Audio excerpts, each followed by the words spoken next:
Hello subscribers! In today's video I will be looking at a video recommended by a viewer from the Armored Skeptic. I've known about Armored Skeptic for some time but never really watched any of his videos. In fact, even after saving this video to my watch later list, YouTube still hasn't recommended a single video from him, which is unusual. Usually when I save a video for later, I at least get that video recommended on a regular basis until I watch it. On the one hand, I probably wasn't recommended the saved video because YouTube seemed to think I watched the whole thing. On the other hand, usually when I watch a video, I get more recommendations from that channel, but not this one.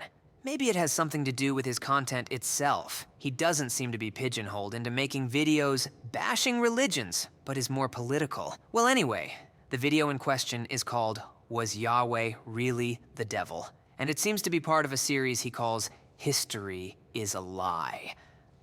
This is an unusual claim, as most skeptics would probably just accuse God of being evil, not accuse him of being the devil. It is still just as absurd though, maybe even more so. Like, you might as well have titled the video, "Are Squares Really Circles?" Well, enough wasting time. This is a 40-minute video, so I'd better hurry up.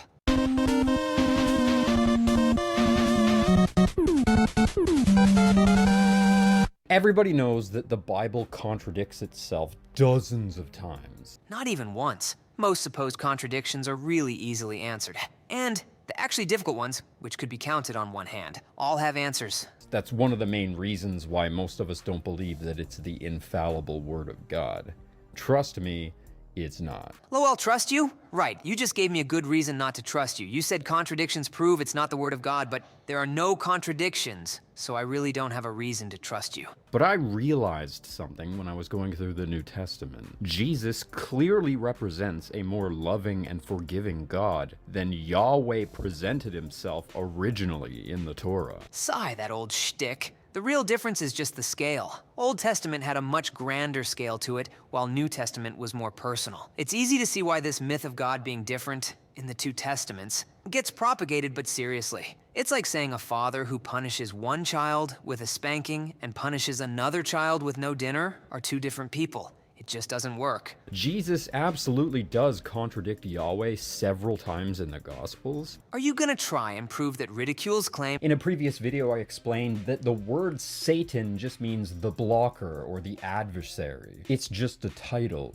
The word Satan was used to describe several different characters throughout the Bible, and for several different reasons. And I also explained that even though Lucifer absolutely was one of the Satans of the Old Testament, Lucifer was not the devil. Lucifer was not the evil one. Lucifer was never a Satan to us, to humanity. Now that is a very sus statement, but I don't want to jump the gun, because I know there is an argument out there that Lucifer isn't really the name of the devil, and it's just a misconception people have because it sounded nice. How art thou fallen from heaven, O Lucifer, son of the morning? How art thou cut down to the ground, which didst weaken the nations? For thou hast said in thine heart, I will ascend into heaven. I will exalt my throne above the stars of God. I will sit also upon the mount of the congregation in the sides of the north. I will ascend above the heights of the clouds. I will be like the Most High. This was talked about, and I think the book was called Angels and Demons. Wait! No, isn't that the Dan Brown book? Okay, I really don't remember the title of the book, or who wrote it. I never read it myself, and I don't really care to. I'm fine with calling Satan Lucifer. It's convenient and probably is not that important. Lucifer was a Satan to the evil God that rules this world, the God of this earth, the prince of the power of the air, the thief, the destroyer. Well, that got convoluted real quick. I thought for a second about correcting him, but it's obviously the whole point of his video, so I'll just let him cook for a bit and see if he can defend himself. What if some of the deities that we were taught were evil are actually good? And what if some of the gods that we were taught were good are actually evil? What if the all-powerful sky god we were led to believe is our father is actually the most evil one of them all? Not possible.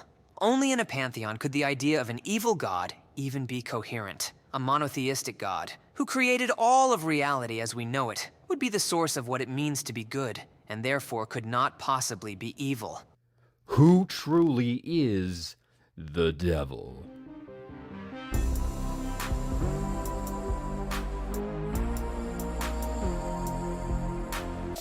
Over 6 minutes to get to the opening. That's gotta be a record. Like the Greek and Egyptian pantheons, Hinduism likely also evolved from a very old ancient religion that was always practiced by our ancestors forever, with an all-powerful sky god at the head of the pantheon. A sky god that would have evolved into different characters like Zeus, Odin, Ra, just to name a few. You may know those as cool gods or powerful gods, but none of them were good. Not a single one of those sky gods was good. That would be because all those pantheistic gods were created by humans, and humans like to inflate their own ego and create gods in their own image. Also, they knew that there was at least some god out there, and rather than try to know him personally, they made up one or more they could more easily relate to. But monotheism introduced a new dilemma into the logic of faith. How do you answer for all of the evil on Earth when you only have a single creator god? Well, that's not so difficult. I did that myself fairly recently. How can you trust, love, and worship a deity that does all of the good things to us, but also does all of the bad things to us? Why would you want to obey parents who give you a roof over your head and food to eat and clothes to wear, but also punish you when you do bad? That's what you sound like right now.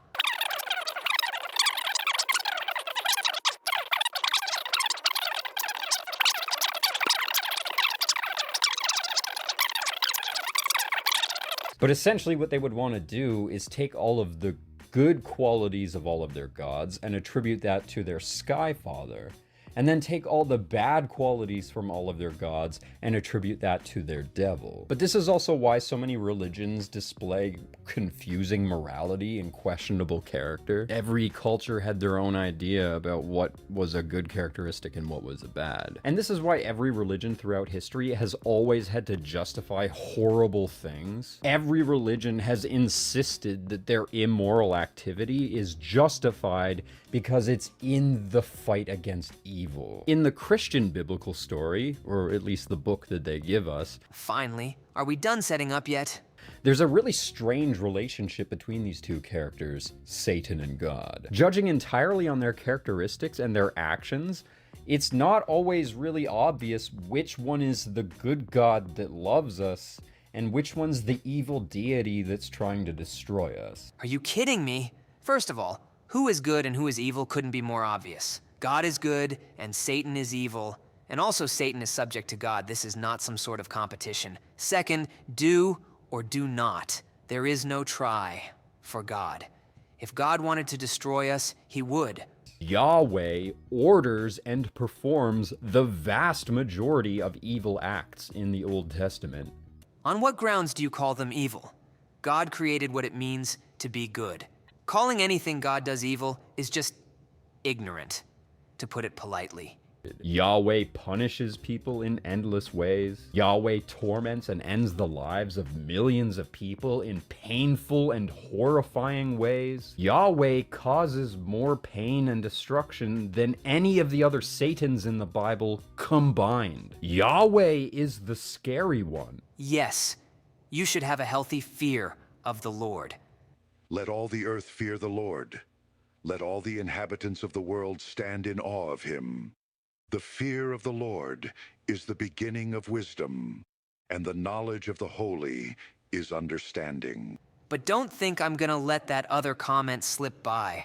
You have yet to show multiple different Satans anywhere in the Bible. Though Genesis comes first, the book of Job is actually the oldest book in the Bible. Like in Star Wars: A New Hope, that's not the beginning of the timeline, but that's the beginning of the story. Wait, what? That was not a good comparison. Job is the oldest book, but it's not set older. Genesis starts at the beginning of time. The beginning of the timeline is the beginning of the story. The book of Job is where the Abrahamic faith sees its first story, where there's a contest between God, El, Yahweh, and some Satan character. We're not even told who this Satan character is, only that he's a Satan that wanders the earth. In the story of Job, El, or Yahweh, and Satan have made a bargain with each other. Satan believes that Job will lose his faith in Yahweh and stray from the path of achieving a perfect life if Job suffered enough anguish and loss in his life. The things that Satan does to Job, like the curses and illnesses, for example, on their own, appear pretty evil, granted. But the fact that Yahweh would participate in a contest like this, or even entertain an idea like this in the first place, at least proves that Yahweh is not good. Wrong, and I feel like I'm going to be repeating myself a lot on this point. But God being evil isn't something you can prove. For the same reason you can't prove a square is a circle, it's an incoherent concept. And you were supposed to be proving that God was the devil, not that God was evil. Arguably, an even more incoherent concept because it more obviously violates the law of identity. Yahweh doesn't only allow Satan to do all these things to Job. Yahweh agrees that this Satan can do these things to Job. Why is Yahweh toying with the life of one of his own followers? First, he's not toying with him, he's proving him. Second, that is kind of the point of the book. You are supposed to be wondering why God allows it. This Satan was just trying to prove a point in this story. Satan was trying to prove that the rules that God created for this earth are not fair. That it's too easy for one of God's followers to stumble and end up in hell forever. Demanding that a human follow Yahweh's laws perfectly their entire life is unrealistic. Couple points. First, Satan never said anything about hell. The point Satan was trying to make was about Job's character, not God's system. Second, Satan failed, so God was right. But this Satan character got too bold with his demonstration. He said to God that anyone could stumble, even your most devoted follower. Lowell, tell me you haven't read Job without telling me. The conversation was only ever about Job, not people in general. When you can mess up the literal first chapter of Job so badly, it really doesn't strike a lot of confidence in anything else you've been saying. And it turns out that's not true. Some people will continue to worship their God, even after it's made obvious that they're so evil. But even though Satan was wrong about Job's faith specifically, I think it's fair to say that Satan kind of had a point. I wonder which is worse. The fact that you claim Satan was right, or that you don't even know what Satan was saying in order to call him right. Or in other words, putting words in Satan's mouth in order to call him right. I feel like it could go either way, because the words you're putting in Satan's mouth are just as evil as what Satan is actually saying. We are all sinners. I don't think there's a single one of you out there that's come even close to following Yahweh's laws perfectly. And only like 10 people in biblical history ever lived such a perfect life that God would take them into heaven. 10! What are you on? If you had said only 10 whose sins are not recorded, then fine, I could have accepted that. I can only think of maybe 3 or 4, but I wouldn't question it. But only 10 that God took into heaven. That is a completely different statement and totally untrue no matter how you look at it. Only 2 people have been carried away to heaven without dying. And if you want to mean go to heaven to mean saved, then the number goes up to the thousands at minimum. Almost nobody goes their entire lives without sinning. That's impossible. That's the point. Even some of the most celebrated characters in the Bible, like King Solomon, was a horrendous sinner. Solomon was basically an evil man. Anyways, Yahweh allowed Job to suffer. Yahweh stood back and did nothing and just watched Job suffer. So what? Again, just try actually reading the book. Job questioning why God allows it is the whole point of the book. It would make for a pretty boring and uninformative book if God just didn't allow it to happen. And why? Why did Yahweh allow this contest at all? Just to prove to Satan that Job is that devoted a follower? Just so Yahweh can brag about just how blindly his own followers love him and worship him? Again, read the book. You're the blind one here. That's insane. That's not love. Try telling that to Job. He came to a different conclusion. Then Job answered the Lord and said, I know that thou canst do everything, and that no thought can be withholden from thee. Who is he that hideth counsel without knowledge? Therefore have I uttered that I understood not. Things too wonderful for me, which I knew not.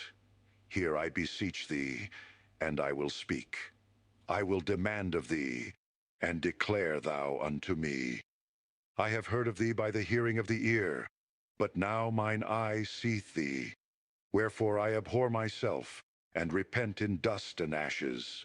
What this really makes you wonder is, who could this Satan really be if Yahweh was willing to torment one of his best followers just to prove a point? If it's that important to Yahweh to demonstrate a point like this to this Satan, then this Satan character is probably not just some fallen angel that's causing trouble. Oh, for crying out loud! How many times am I gonna have to tell you to read the book? It's pretty obvious for anyone who reads it that Satan has no power in the conversation. He's just a tool to get Job to rock bottom. The book wasn't written for Satan's sake, it was written for ours. This Satan must be some kind of god. No, and even if you wanted to define him that way, it wouldn't change the power dynamic already present in the story. But there are countless examples of Yahweh doing terrible things to humanity throughout history. Like when Yahweh destroyed the fully populated cities Sodom and Gomorrah with fire and brimstone. Then the time Yahweh created the Great Flood and wiped out most of humanity,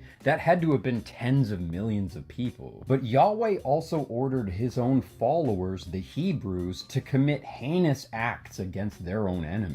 They wiped out entire civilizations. Yahweh ordered them to wipe out everyone, even the women and the children, and even the livestock. That's evil. Says who? In fact, some of Yahweh's own prophets would have to talk him down from being so destructive. In the book of Exodus, there's this one incident where Yahweh wants to lay waste to all of the Hebrews because a handful of them were caught worshiping a golden calf. Moses literally had to negotiate Yahweh down from just destroying all of the Hebrews to just ending the lives of a few of them. Moses had to beg Yahweh to spare the innocent people because Yahweh wouldn't just automatically decide to do that on his own. So this idea gets propagated a lot, but let's try to put some critical thought into it.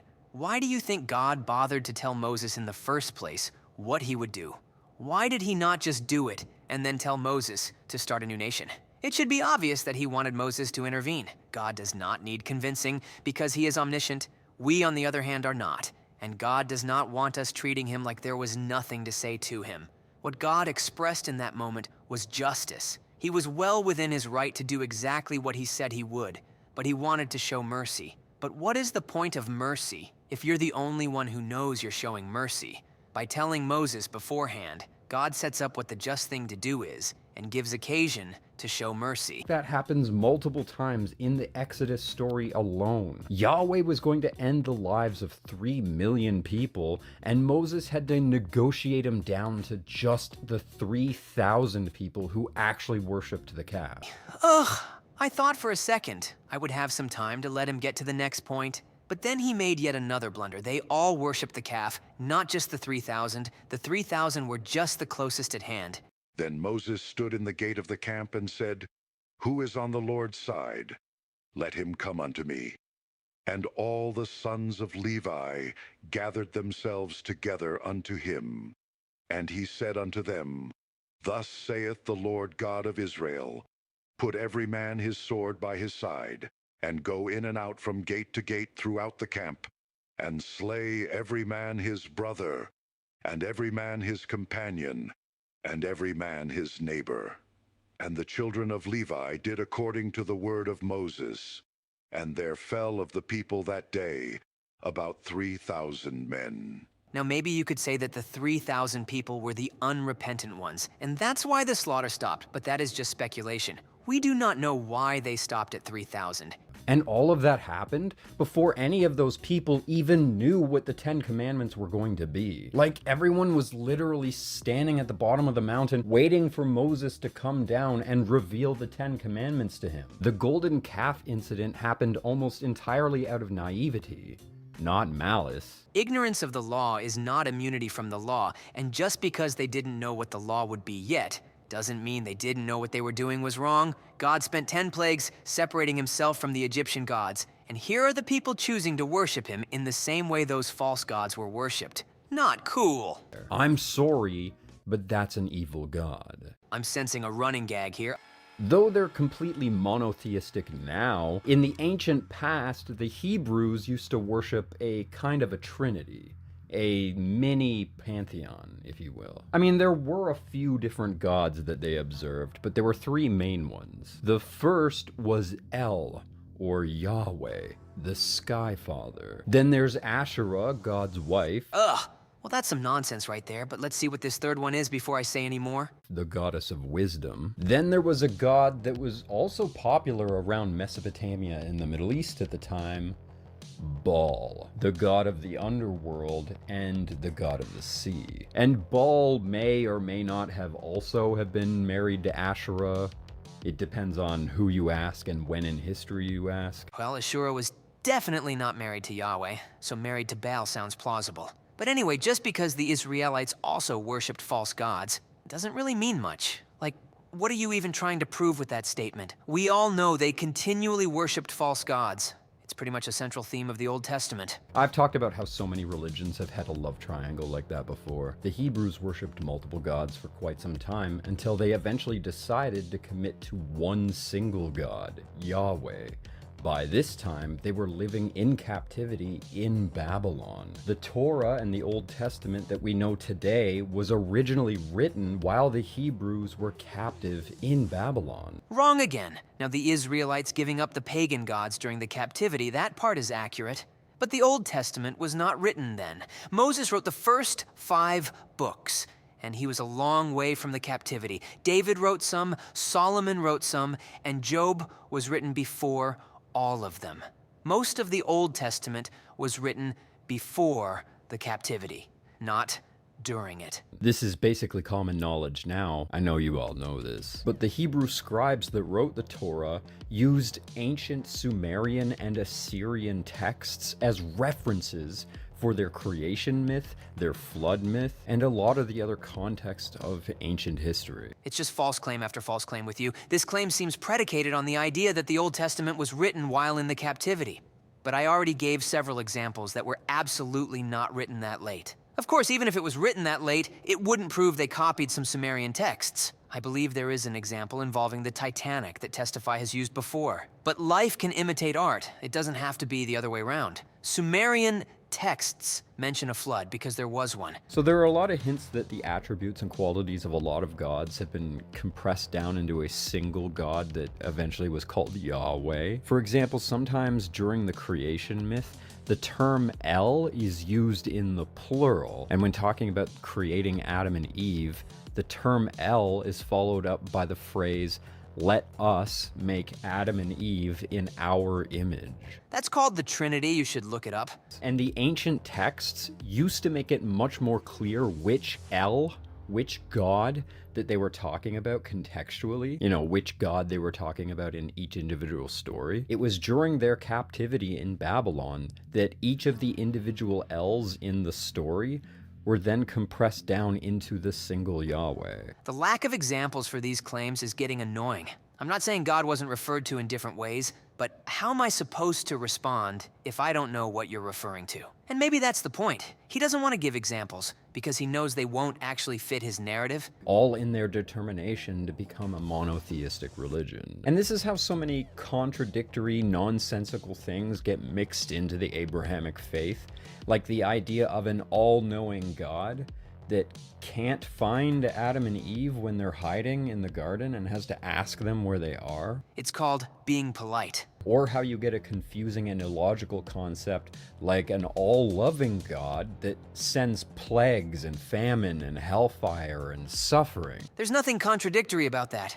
Foolishness is bound in the heart of a child, but the rod of correction shall drive it far from him. There's this one time in the book of Numbers where Moses is still leading his people across the desert. It has been decades by now, and all they've had to eat is manna, and they're struggling and suffering from a lack of nutrition. Mr. Armored just can't go a full minute without making some stupid blunder. First, if we're gonna say they went decades, then this would have been after God sent quails. So they didn't have just the manna, but the manna and the quails. Second, they were not suffering lack of nutrition. They were complaining about lack of variety. Seriously, just put a little critical thought into your statements. If they were suffering for decades from a lack of nutrition, then they would have already been dead. Some of the Israelites complained.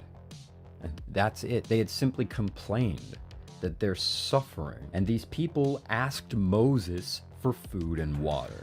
Just something to wet their mouth. And Yahweh was so angry that his followers were complaining and begging for food and water that he sent out fiery serpents to bite them and kill them all. Now, I can't remember the timing of this event, so I don't know where they were at. But you already admitted that it's been decades, so they had food and water.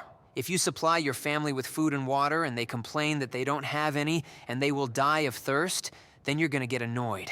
The lack of faith they showed is astounding, and God gave them a test of faith in the midst of his judgment. All they had to do to avoid dying to the snakes was to show a mustard seed of faith and look on the brass serpent. He taught them how to trust him, and by recording it, taught us as well. And this is the weirdest part of the story, is that Yahweh then commands Moses to put a bronze serpent up on a stick. And he says that anybody who's been bitten by a snake, if they look at this bronze serpent, they will not succumb to their injuries. They won't die from the venom bite. They're still going to suffer from the venom, but they're not going to die. Dying is a pretty big deal. Sickness happens. I implied in an earlier video that Jesus is a continuation of Lucifer. I cannot help but see how Jesus was also directly challenging Yahweh. And like Lucifer, Jesus helped us by enlightening us about the truth to free us from this hell. It's funny how Mr. Armored devotes himself less to mocking Christianity, yet somehow is more satanic than some who devote themselves more. Jesus criticized a lot of things and a lot of people, but there was no one that Jesus criticized more than the religious leaders of his time, the Pharisees and the Sadducees. Because they were hypocrites who did not do the will of the Father. Jesus was the most critical of religion and religious leaders. Jesus was the most critical about how people behave around their religion. You know, the evil acts that people perform in the name of their religion. For example, Jesus really didn't like just how badly everybody wanted to stone all the sinners to death all the time. All the time, can you name 2 stories of them trying to stone someone other than Jesus himself? Obviously, there is one with the adulterous woman, but can you name even one other that would give you reason to say it happened all the time? And even in that one case, you cannot make the argument that he didn't approve of stoning. He disapproved of the miscarriage of justice and the hypocrisy, but he never disapproved of the law. Funnily enough, you can check out my last video, rebutting Vice Ed Rhino, on that very topic. And for every tiny little mishap and infraction, Jesus developed a reputation for being non-violent, which confused a lot of people back then. How can you be a rabbi that's claiming to be God himself, yet you don't want to fulfill the Torah and follow the law? He did follow the law. And that's why those guys presented that woman that they believed to be guilty of adultery. They were trying to pull a gotcha on Jesus by presenting him with something that they felt was a no-win scenario. Either you prove you're God and you stone this woman to death. Think about what you are saying! Or you don't, and you clearly don't want to follow the Torah. That was the point of that exercise. I almost feel like I might be nitpicking at this point, but think about the words coming out of your mouth. Stoning someone doesn't prove you're God, and nobody would have thought that. But Jesus showed that woman love instead, and like Neo, he dodged their gotcha, and he gotcha'd them back. Jesus demonstrated that it's morally superior to not stone sinners to death. Nope. Maybe you need to read the story again and find out exactly how he did that. He didn't say it was not right to stone her. He said the one without sin should throw the first stone. The law said the man who committed adultery with her should also be stoned. Also, back on the point of stoning somehow proving godhood, God wrote the law. If he wants to show mercy, he can. Because everyone's a sinner that deserves to be stoned to death. It makes no sense. If those men followed the same logic that they were using on that woman, then they too would deserve to be stoned to death. I really should just let this point slide because I'm barely halfway through the video and I need to finish. But everyone being a sinner and everyone deserving stoning does not match up. Not every sin is punishable by stoning. There's a lot of debate about the words Jesus used to explain what the hell he was even doing here in the first place. I've heard a lot of atheists point to the Sermon on the Mount and say Jesus wasn't creating a new covenant because in that sermon he admitted that he was here to fulfill the Torah. A lot of people take that to mean that he's here to confirm the Torah or to uplift it or continue it. Maybe don't get your information from Google. This again is something I covered in my last video. And that also comes with the implication that Jesus was that same God as Yahweh. But that's not what Jesus meant at all. What he meant was that he was here to fulfill the contract created by the law, by the Torah. He was here to fulfill it and take us out of its bondage. He fulfilled the Torah by beating it. He beat Yahweh's game. What a giant leap of logic that was. He was so close too. I would say he's doing some impressive mental gymnastics here. But he's not even doing that. It's more like he's walking to the other side of the gym mat and saying, "Weren't those flips impressive?" Humanity was set free from Yahweh's eternal punishment in hell. Not even 5 seconds. And here I am again. This is so annoying, but this is why I respond to these videos. Imagine trying to correct all these mistakes in a comment. Jesus did not abolish hell. He preached hell. In fact, even atheists will claim that hell is a New Testament thing. And it didn't exist in the Old Testament. At least I think it was atheists. It could have been annihilationists. Or both. I'm not making that claim. But it just goes to show how out of the loop Armored Skeptic is. Yahweh was just going to send all of us to hell, knowing full well only a few thousand people throughout history would ever make it to heaven. That's not the act of a loving God. That's the act of the devil. The devil does not have that power. Also citation required. Where does it say only a few thousand will be with God? To determine what Jesus meant by fulfilling the Torah, we can't just look at the words he used, but we have to look at his actions. What was Jesus doing while he was saying these things? What was Jesus trying to create with his words? What posture did Jesus take while he was speaking and acting? What was Jesus confirming about God? And what was Jesus contradicting about God? Just putting a break here, I don't need to say much other than he wasn't contradicting himself. And I'm not sure you can really get his posture from the text, but that depends on what you mean. Jesus was actively, directly challenging the words and actions of Yahweh. Jesus was showing love and compassion towards humanity. As did the Father. It looks like this is going to go back to that old shtick of God acting different in the Old and New Testaments. And he was doing that in direct contradiction to Yahweh's laws and his character. No, he was consistent with both. Are you going to give an example anytime soon? Jesus was intentionally contradicting Yahweh to demonstrate the true character of the Father and to demonstrate that anybody who behaves like Yahweh behaves like the evil one. Citation required. If you pay attention to his actions, Jesus is teaching us that Yahweh is evil. Jesus healed the sick and gave sight to the blind. Jesus fed the hungry and showed forgiveness and compassion. And he did that for everybody. People that believed in him and people who did not believe him. Hold up. Hold up. Wait a minute. Something ain't right. What's your example of Jesus healing someone who did not believe him? Jesus often said, "Your faith has made you well," but I don't recall a single time he healed someone who was actively scoffing at the idea. Name a single time in the Torah that Yahweh is celebrated for healing somebody. It was at this moment that he knew. Lowell, you're just throwing me a softball there, aren't you? And he returned to the man of God, he and all his company, and came and stood before him. And he said, "Behold, now I know that there is no God in all the earth, but in Israel.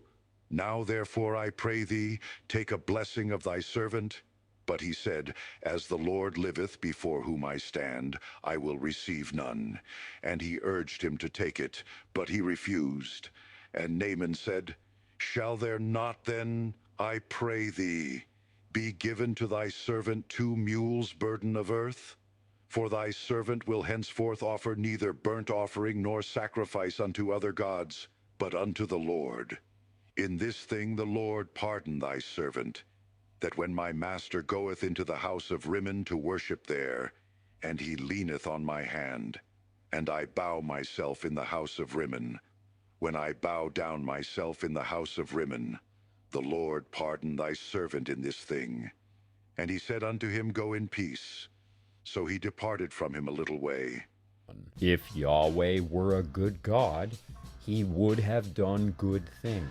Let's give just a short list of good things God has done. Created the world, freed the Israelites from slavery to Egypt, protected Shadrach, Meshach, and Abednego from the furnace, protected Daniel from the lion's den, and multiple times throughout Judges delivered Israel from their enemies. Shall I go on?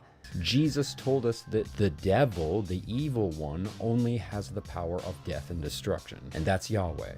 He ruled through the powers of death and destruction. That's how Yahweh operates.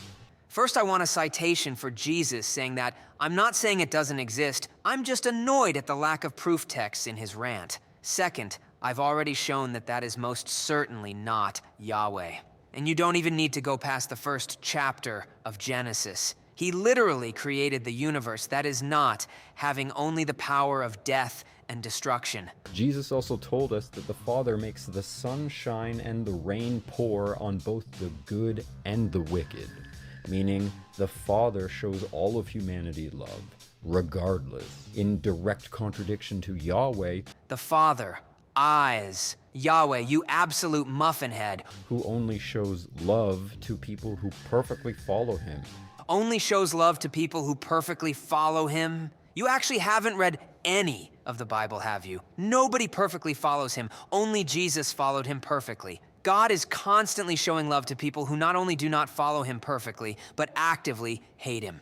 And the tricky thing is that Jesus had to teach us all of this while he was simultaneously trying to live a perfect life, according to the Torah. Meaning Jesus was not allowed to break a single rule in the Torah and live a perfect life in order to beat Yahweh's game. Ugh, the law is not a game. So Jesus wasn't allowed to blaspheme Yahweh and say that he wasn't the highest God, or to say that he was the devil. All he could do was give us parables and show us through his actions the way that the true Father would behave. If Jesus just came out and said he himself was the physical incarnation of the Most High God, or if he just straight up said that Yahweh is Satan, he would have literally broken the first commandment. Those two are not the same. In fact, your argument is now contradicting itself. But I suppose this contradiction comes from trying to make Satan equal with God, so maybe it's not so much contradicting itself, but instead it's begging the question because you haven't yet shown that God is Satan. It's coming off as very ad hoc. You're trying to explain how things would work if God was actually Satan, but you're using that explanation as an argument for God being Satan, literally begging the question. But like Neo, Jesus dodged all of Yahweh's most ridiculous commandments. In fact, I would argue that Jesus showed in order to act good, you have to act nothing like Yahweh. And Jesus also told us to see him was to see the Father. Again, the Father is Yahweh. Meaning to witness Jesus's actions is a perfect reflection of the Father's character. He's saying, look at me, I'm acting nothing like Yahweh. I'm acting like the Father. Sigh. This is so cringe. It's like that one guy who used ChatGPT to get his information, but instead of admitting to using ChatGPT, he just gives us the nonsense without explanation. I'm not even sure how to show that the Father is Yahweh. It is just so obvious. If Jesus was preaching another God, he would have been stoned. If the Father was not Yahweh, then he would have been committing blasphemy by putting the Father in place of God. Any way you slice it, Armored Skeptic is peddling nonsense. And I know a bunch of you aren't going to believe me here, so I've got some examples. About time. In John 10, Jesus says, "The thief Satan only comes here to kill and destroy. The devil is only destructive. But Jesus came here to give life. Jesus came here to heal humanity and save us." That's it? That's all you got? You couldn't even put the verse on the screen? You just lazily wrote John 10 and called that good, and what you said wasn't any different than what you already said. That wasn't the part we aren't believing you on. It's your whole premise of God being Satan, of God being the thief, that you need to justify. This did not even come close to that. And the other hint is that Jesus told us that his character is eternal. He's the same yesterday, today, and tomorrow. Meaning Jesus' character and the Father's character is eternal. So whoever that Yahweh guy is, he's not behaving anything like that, meaning he can't be the eternal Father. That is just more begging the question, and it doesn't even follow. It's like you just made one claim, then said the word meaning, then said another claim. Both false claims, by the way.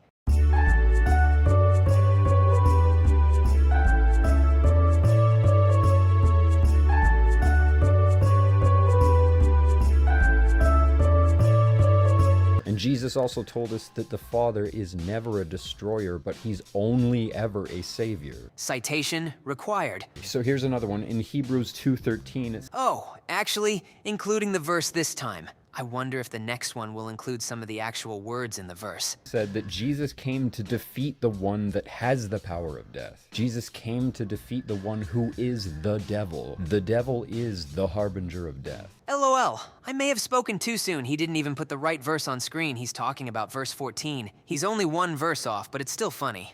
Well, I don't know if you know your Old Testament lore, but Yahweh was the one who invented death. Yahweh gave humanity death as a punishment for Adam and Eve eating the fruit. This is getting kind of repetitive. It's pretty obvious that the writer of Hebrews did not think Yahweh was the devil, but let's take a different approach. God inventing death does not mean he could not give the devil the power of death. Quit trying to read between the lines and let the writers mean what they say. But not only that, Yahweh was the one who created hell. Yahweh put his own angels in charge of tormenting the dead for eternity. Well, that's some ignorance right there. I really need to read Dante's Inferno, because I'm pretty sure that book has spread a lot of misinformation about hell over the years. Angels are not in charge of hell, no one is. It's pure anarchy, and hell is torment, but it's not torture.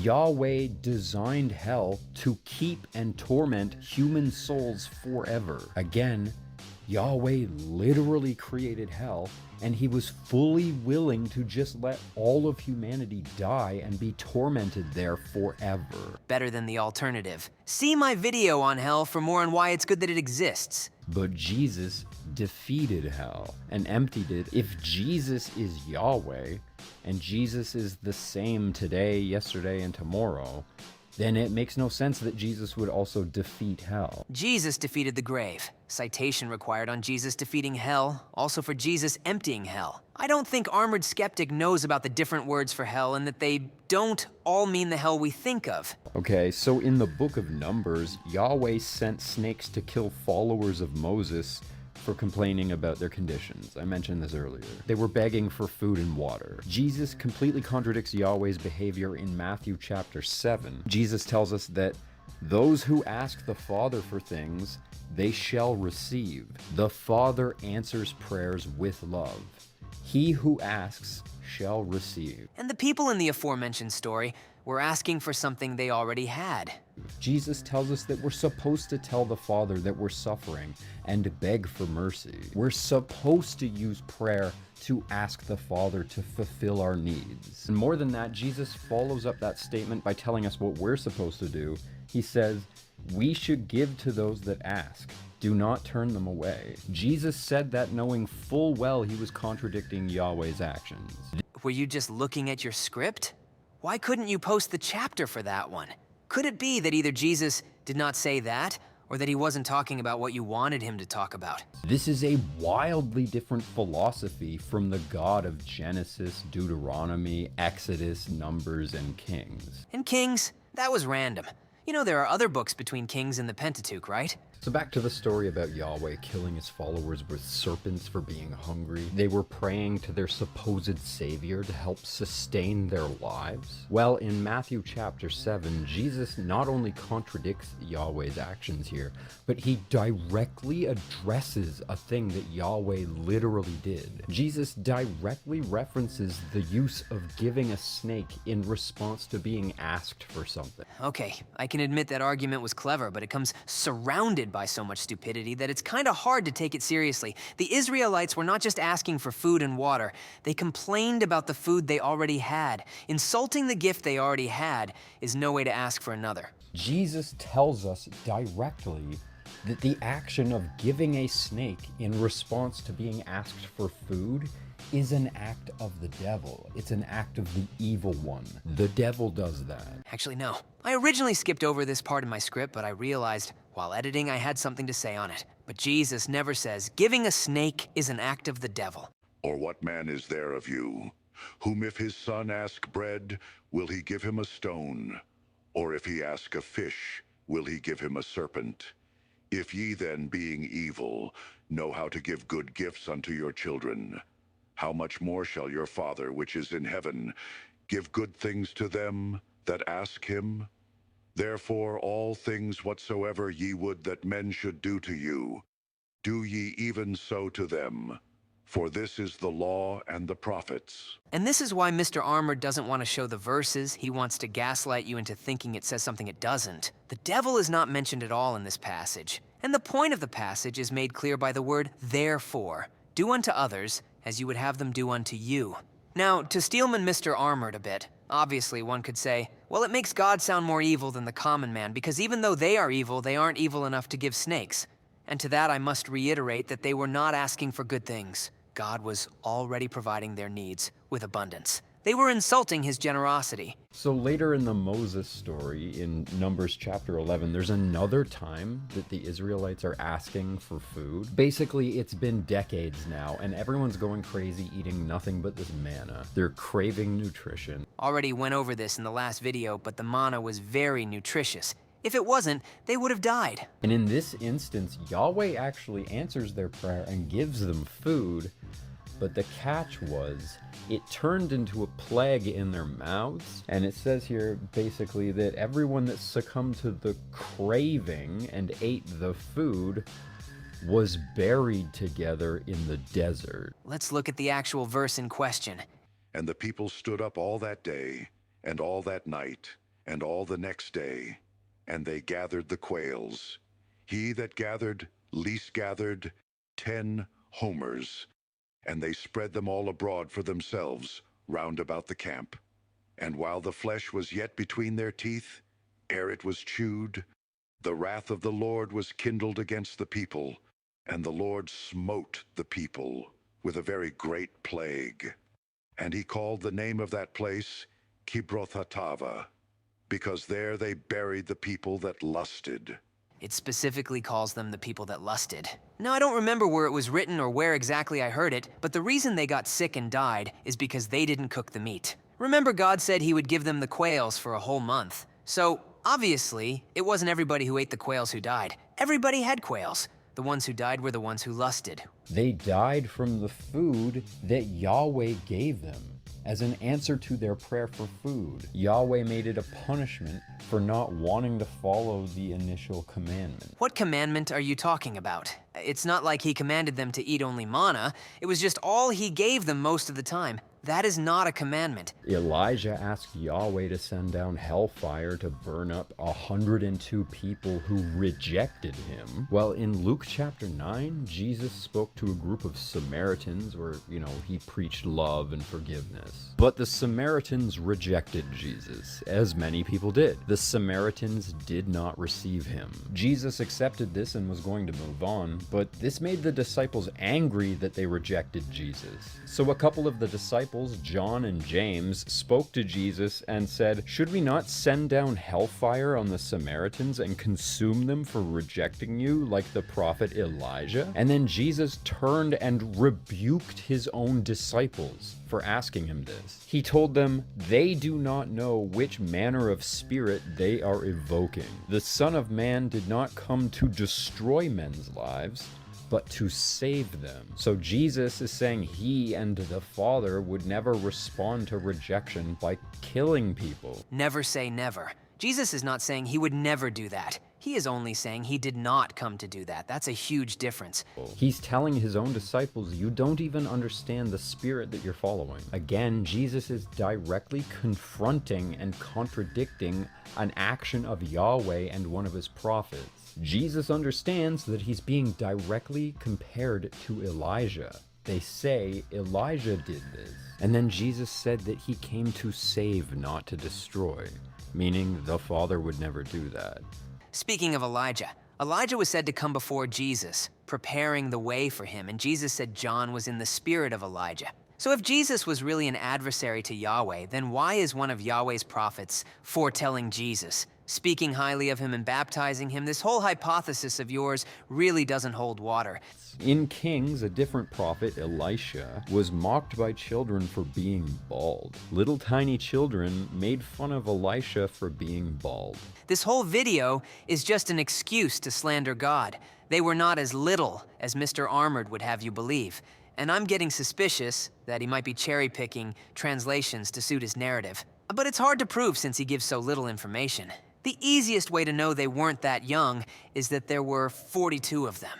Not very likely for 42 preteens to be roving around together. Alright, just a couple more here to prove my point that Jesus came here to defeat Yahweh and call him out as the evil one. Yahweh tells us to curse those that curse you. Citation required. God says he will curse those who curse Israel and bless those who bless Israel.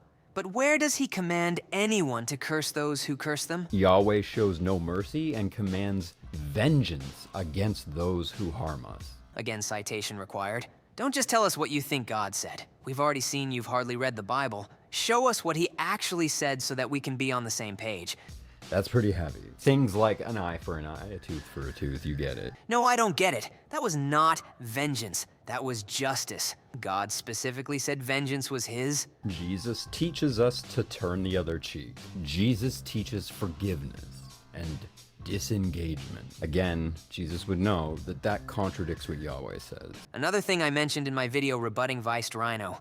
Eye for an eye was for the courts, turn the other cheek was for the individual. Yahweh demands that oaths be taken in his name. Citation required. God commands us to keep the oaths we make, provided they aren't evil. But where do you claim he commands us to take an oath in the first place? Actually, I'll be more specific. Where does he command us to take oaths in general, not just a specific oath that he wanted someone to take? Yahweh is just this angry, vengeful character the entire Torah. And even though Yahweh claims to be forgiving, in that exact same breath, he says he will also punish everyone that breaks the rules, as well as their children and their children's children down the generations. Ugh, just read the verse yourself. I'm getting sick of this. Keeping mercy for thousands, forgiving iniquity and transgression and sin. And that will by no means clear the guilty. Visiting the iniquity of the fathers upon the children, and upon the children's children, unto the third and to the fourth generation. And that was all, man. Armored Skeptic is pretty bad at this. He's good at being a troll, making up conspiracy theories for the LOLs, and sounding confident while doing it. But actually supporting his claims, or thinking critically, not so much. His entire argument boiled down to, if God was Satan, this is how that would work. Therefore, God is Satan. Totally circular and completely illogical. Oh, and I didn't realize this until I recorded the video for later, but he ended his video by saying, none of this is real. That's one of the ways you can tell this place is not real. It sounds to me like he thinks reality itself is not real. So he really is just a complete loon.